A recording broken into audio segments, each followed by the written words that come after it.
Esta fábula se llama El gato y el cocinero, y a pesar de su apariencia infantil y divertida, trata de un tema enormemente profundo que deberíamos investigar, ¿no? Todos nosotros. Les cuento primero la fábula y después, si quieren, hacemos un breve análisis juntos, ¿no? Un buen cocinero, uno de esos cocineros de alma, ¿no? Un gordo bonachón que tenía la cocina impecable, estaba haciendo un puchero, carne, la sopa, riquísimo, ¿no? Para la noche, para sus patrones, pero se tiene que ausentar. Tema de un funeral, algo así.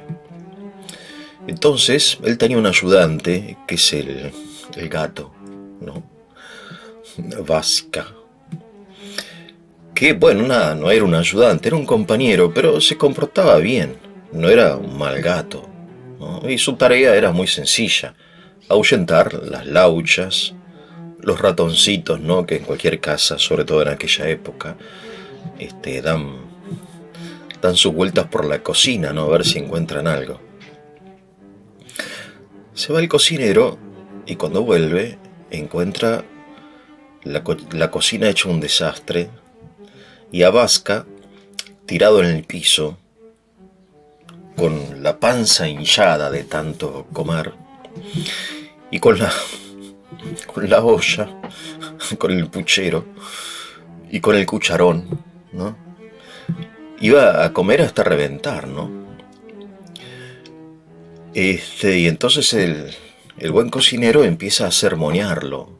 Pero Vasca, te dejé encargado de la cocina, como responsable, y etcétera. ¿Y qué va a decir el patrón? ¿Y cómo te vas a comer el puchero? Lo sermonea, como quien dice, ¿no? Pero Vasca no ni siquiera lo mira y sigue comiendo. Y de vez en cuando escupe un huesito, ¿no? Del puchero. Y el cocinero, sin embargo, sigue insistiendo que cómo es posible, que lo dejó encargado, que las cosas hay que hacerlas bien, que el bien y el mal, ¿no? Que esto está mal, esto está bien, que yo te iba a dar de comer, que éramos buenos amigos. Y el gato, en ese momento, en fin, había como manifestado su auténtica naturaleza, ¿no? Que era un desvergonzado.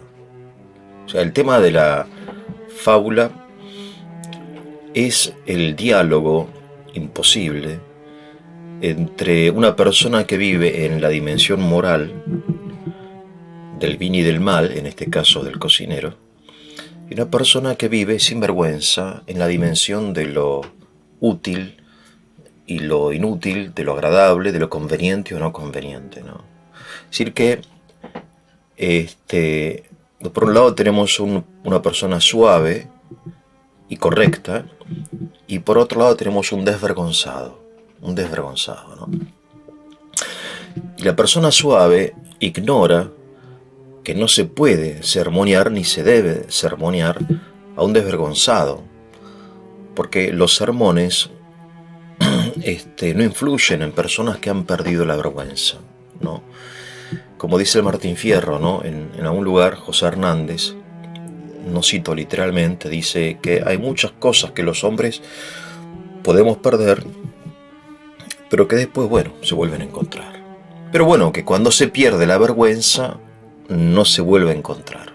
O sea, la vergüenza es una de esas cosas que cuando se rompe, ¿no? Como una cosa fina, de porcelana, de cristal, que ya está, ¿no? Ya está, ¿no? Es decir, en este sentido hay un fatalismo acá del Martín Fierro, ¿no? Y un poco de la experiencia humana, ¿no? Que las personas desvergonzadas no recuperan la vergüenza, ¿no? Acá en Argentina tenemos al chanta, ¿no? Que viene de una palabra italiana, chanta, chancia, que significa burla, mentira. tenemos al falluto también, ¿no? Al desfachatado, al que no tiene facha, no facie, que el rostro, ¿no? Al fresco, al descarado, son todos como sinónimos del desvergonzado, ¿no? Y entonces con el desvergonzado hay que usar la fuerza, no las palabras. Esta es la enseñanza de Krylov. No la fuerza física, la violencia, ¿no? Que obviamente en casos excepcionales solamente, ¿no? Pero sí la fuerza de la ley, o la fuerza de los hechos, ¿no? Del castigo.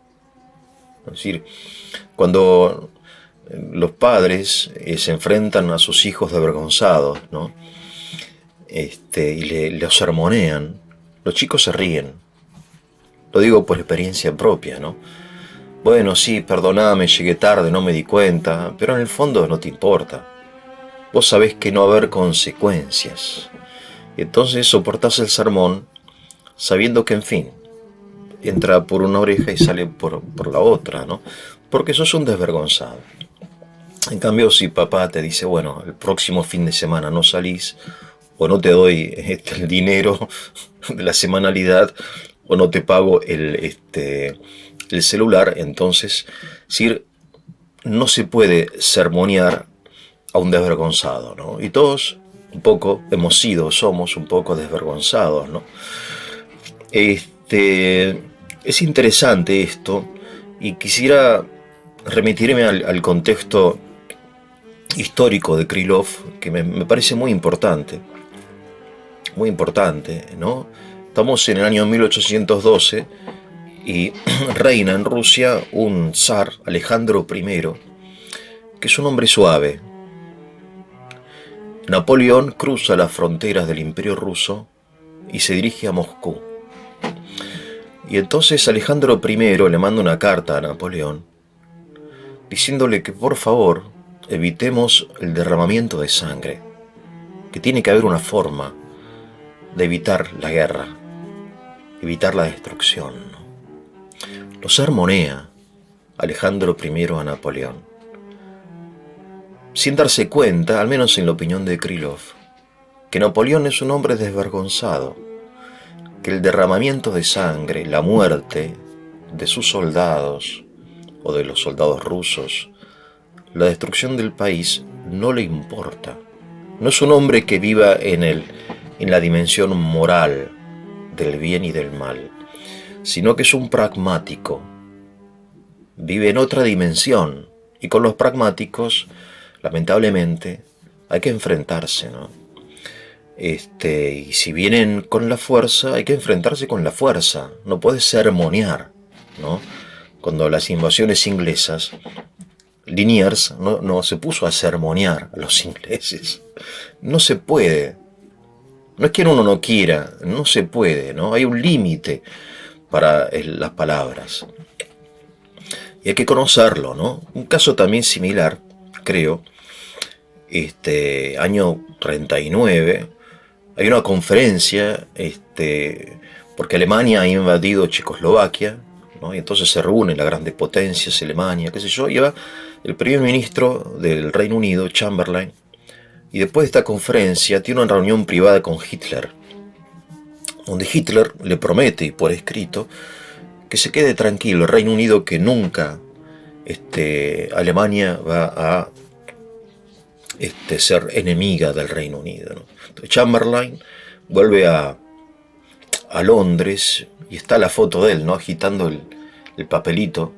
Acá está la garantía de la paz, firmada por el señor canciller, ¿no? Adolf Hitler.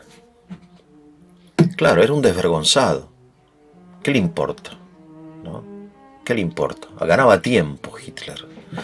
Es decir, en ese momento, al menos algunos historiadores opinan que Chamberlain no se dio cuenta que Hitler no era un hombre moral. Y con los hombres morales no se puede, o desvergonzados, no tiene sentido usar un lenguaje moral. Hay que usar otro lenguaje, el lenguaje de la fuerza, de los hechos. Insisto, no se trata de la violencia física, sino de la fuerza, de los hechos, ¿no? De las sanciones, ¿no? Un poco también lo que pasa hoy, y bueno, y la historia demostró que Hitler tuvo en nada ese compromiso, ¿no? Como otros compromisos, que era un mentiroso, un hombre mentiroso, ¿no? Que solamente tenía una sola idea, que era la de la guerra, la destrucción, la conquista, etc.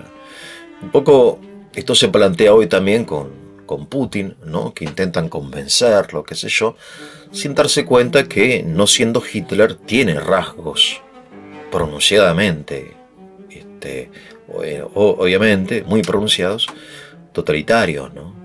Yo lo he escuchado a Putin hablar de los sacrificios humanos. Vale decir que la guerra implica sacrificios económicos, bélicos, políticos, comerciales, humanos, internacionales. Vale decir que los sacrificios humanos entra dentro del género sacrificio. Es uno más de los sacrificios que hay que hacer para ganar una guerra, pero obviamente no es una visión moral, donde la vida humana viene a ser el valor principal a resguardar, sino que, en fin, es uno de los sacrificios, ¿no?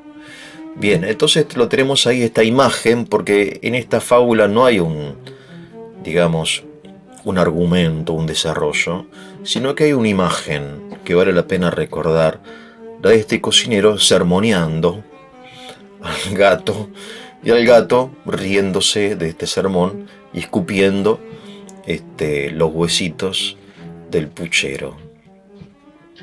Que tengan un muy buen día.